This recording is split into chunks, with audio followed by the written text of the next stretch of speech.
Welcome to the Practical Mystic Show, where we bring you simple tips and techniques from around the globe to help practical people deal with extraordinary experiences.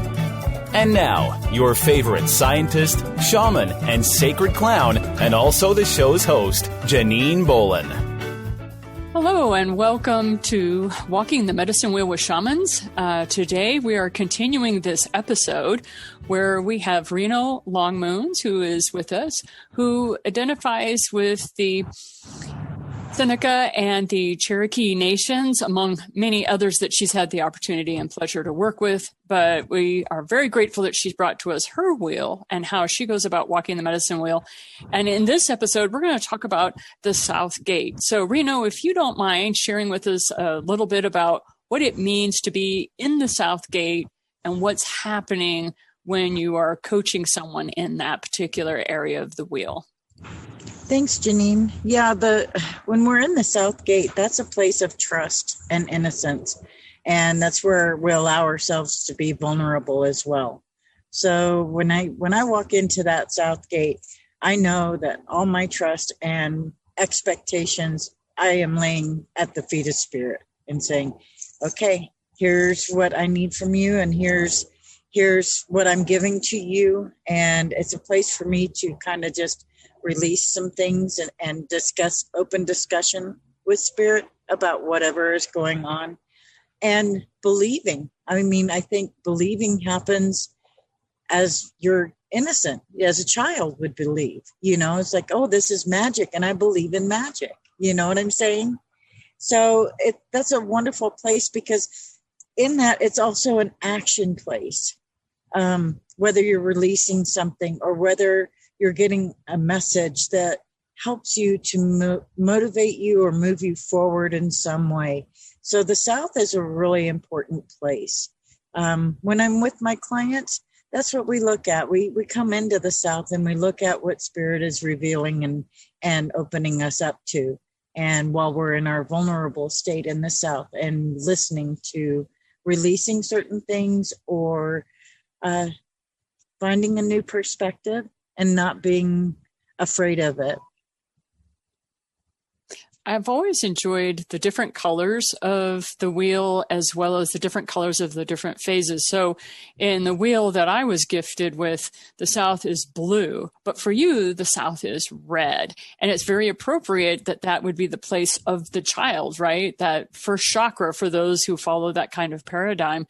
So talk to us a little bit about the place of the child and the emotions, because many people are cut off from their emotions due to something that has occurred. So what are some of the ways that they can use the South Gate to remind themselves about their emotional status? Well, for walking this, in relationship to this course, we met our childlike self in the East. We reintroduced ourselves to that wonder childlike self spirit, the one that's like inquisitive. We took on that inquisitive energy. And as we navigated down to the South, we were also chewing on a lot of those things because we have an influence of the Southeast quadrant, the little sub-cardinal direction. And in that's the place where you are able to find the balance between your adult self and your child self. You start doing inventory on what you still carry and what you don't carry, and what you wish you had carried and what you didn't. So by the time you get down to the South, you're ready to embrace that child. You're ready to go, when I was a kid, I was a brat, or I was shy, or I was whatever I was that maybe isn't what you want to be labeling yourself in that self-talk with anymore. And, nurture that child back and enjoy what comes to you from that, because we've introduced the child in the East. We've looked at the concepts between our child self and our adult self, and now we're in the South. And now we have to kind of decide, I love this portion about myself as a child before the bad things ever happened. I'm going to release the bad, find the forgiveness, whatever it is that my client is working toward, we'll work toward that together with Spirit's encouragement, compelling, and care. So that's a great place for where the South is in the nurturing and the harmonizing of the adult self and the child self. And in the South for you, this is where we have a similarity. It's water. Both of us have talked about how water is an element of the South Gate. For mine, it's like scrying, where people actually look into an area of water that they can get in touch with their intuitive side in that area. Like you said, it's an area of vulnerability. Chat with us a little bit about the South Gate in regards to water for you. What I like to do in a meditative purpose with either myself or my clients is, if I'm not near water, and this is the beauty of having a mobile wheel, you can create a wheel wherever water is. It doesn't have to be large. There's no real true right or wrong, as long as you are observing your cardinal directions, and you have the basic concept down. Spirit's going to meet you right there. So when I look at this and I think of water, I think of, again, going back to that releasing and understanding what we want to get rid of allows us to toss that feather into the water, the stream, and watch it go further and further away. And the way I like to visualize water when I'm releasing something is the upstream view is bringing in that healing, that blessing, that light, and that nurturing that I need. So while I'm releasing, it's all very synchronized, if you will. Lots of movement. You're seeing a lot of shifting of movement. So then let's talk a little bit about the other side that you work with so well, and that is the still water at night when you're in the South Gate. How is that helpful to you, especially in line with the fact that you are very educated in the phases of the moon and how that works with water for your people? Well, I'm a fire element myself personally, and water is a calming influencer for me. And you mentioned it earlier about scrying with water. I love to scry with water. Water brings you to that place of stillness. You can begin to resonate with the energy of water in a pool or in a pond or in a bowl or whatever it is you're finding that still water to be, and looking deeper beneath the surface. And sometimes it's really reflective too. What is it that I'm seeing in the mirror? What has been showing itself to me in a knee-jerk reaction with respect to somebody may have done something that I got offended by, and I need to figure out why. And so that mirror reflection is going to go, hey, why did I take such offense?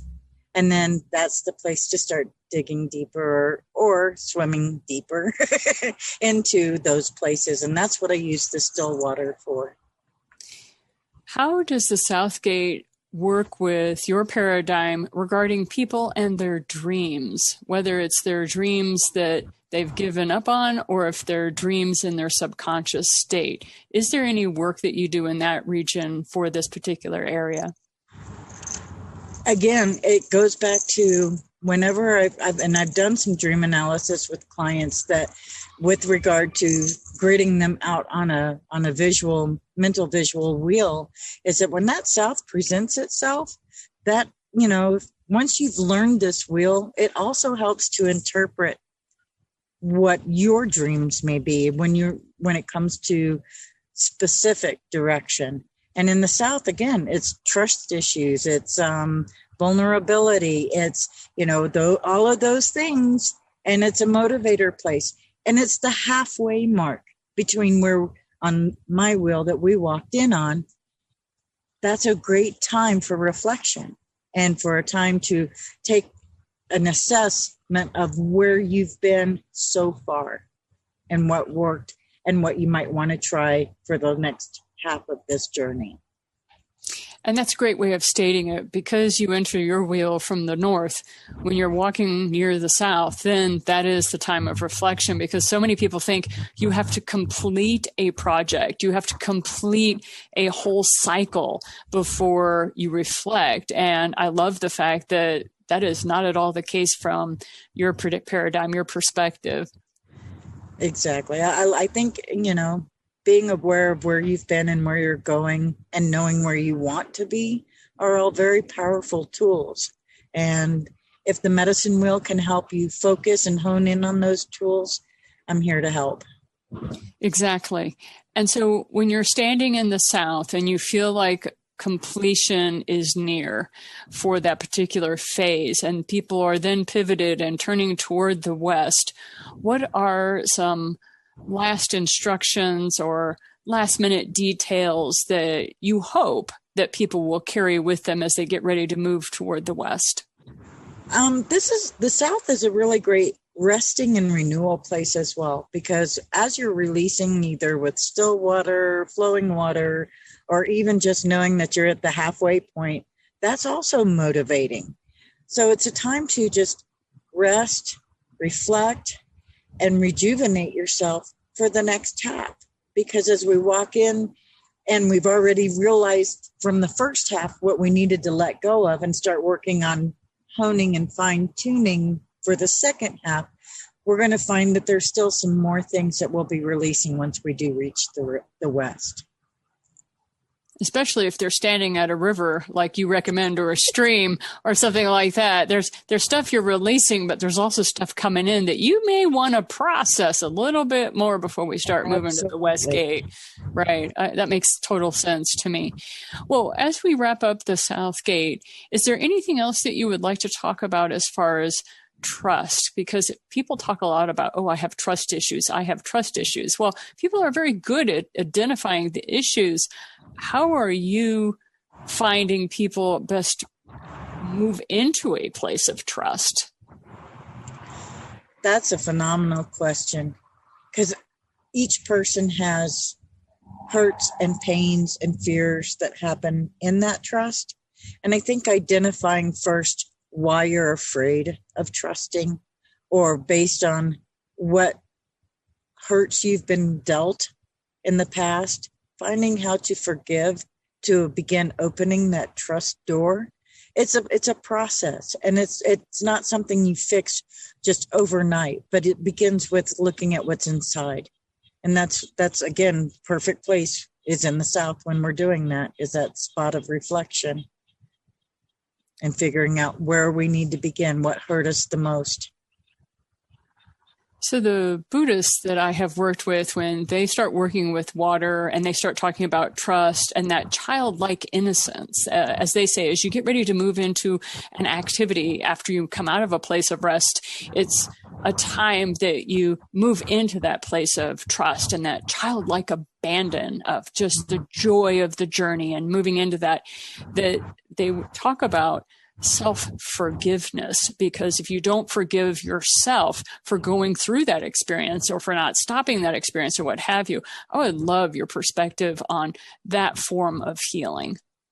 Absolutely. I mean, I think when you begin to allow yourself the courage it takes to be vulnerable and to look within and start going, yes, those events shaped me, and I wouldn't change that if it's made me where I am now. And finding the ways to forgive who you are for that moment, and know that it helped you to see more clearly moving forward.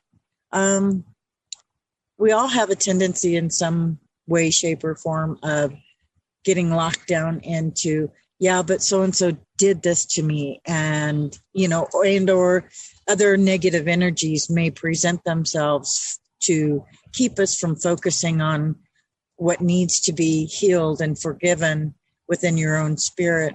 And the best advice I offer on that is, you can only control that which is yours to control. And in that is so much freedom. You have the power to forgive yourself. You have the power of choice to reach in and make changes. Nobody said you have to stay this way forever. That's the beauty of it, is that transformation can happen at any point and at any time with somebody. It's what they want and the desire to be healed.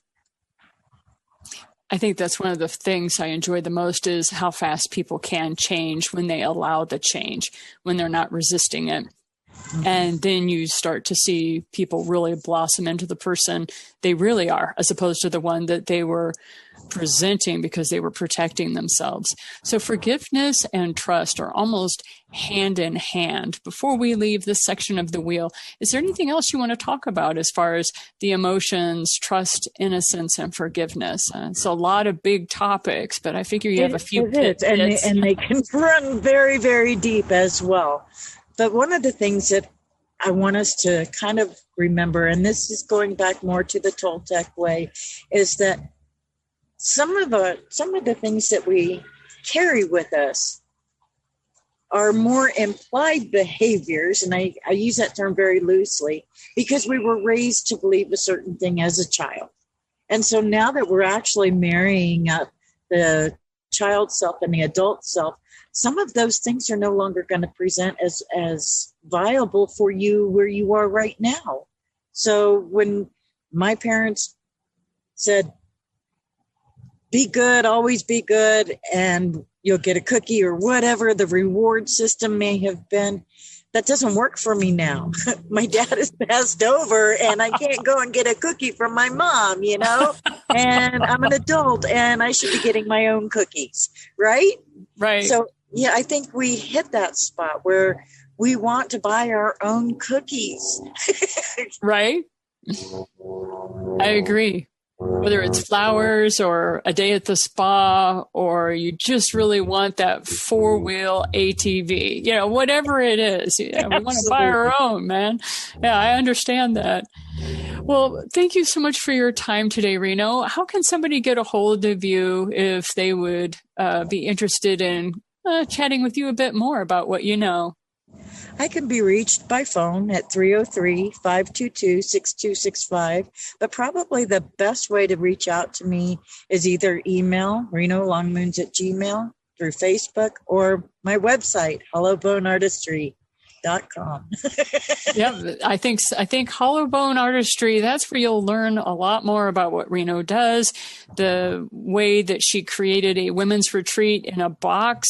She's created so many different tools for people because of COVID and what happened, and she is able to reach out along very, very long distances to be able to help you. So thank you very much for your time today, Reno. Have a great day. You as well. Thank you. This has been the Practical Mystic Show with Janine Bolin.